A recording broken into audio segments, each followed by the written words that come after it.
মানে ইমান লম্বা ফাইট এটাৰ মানে আমাৰ এইটো দুখ লাগিছে কি পেৰেণ্টছৰ মুখত আপোনালোকে চাব নাই মানে আজিও এটা ছেটিছফেকশ্যন নাই 8 বছৰে এই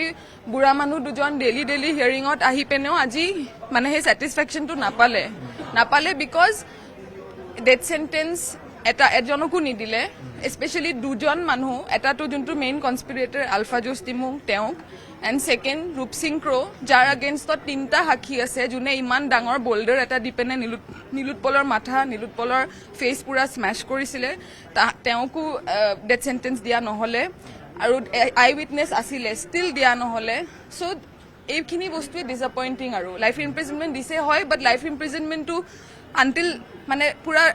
ন্যাচাৰেল সিহঁতৰ ডেথ নোহোৱালৈকে লাইফ ইমপ্ৰিজনমেণ্ট হ'বনে নাই সেইটো আমি নাজানো বিকজ আমি দেখো যে পিছত গৈ সেইটো কমি যায় চ' এইবিলাক ফেক্টৰ্ছৰ কাৰণেই ফেমিলি ডিসএপইণ্টেড চ' বাট মই এইটোৱে ক'ম যে আমি এইটোৱে ভাবি নিজকে কনচল কৰিম যে এইটো আমাৰ এণ্ড নহয় এইটো ফাইটৰ এণ্ড হাইকোৰ্টত যাতে আপিল কৰি পিনে এইখিনি বস্তু আকৌ চেলেঞ্জ কৰিব যাতে পৰা যায় আৰু ট্ৰু জাষ্টিচ যাতে আমি এটলিষ্ট হাইকোৰ্টত যাতে পাওঁ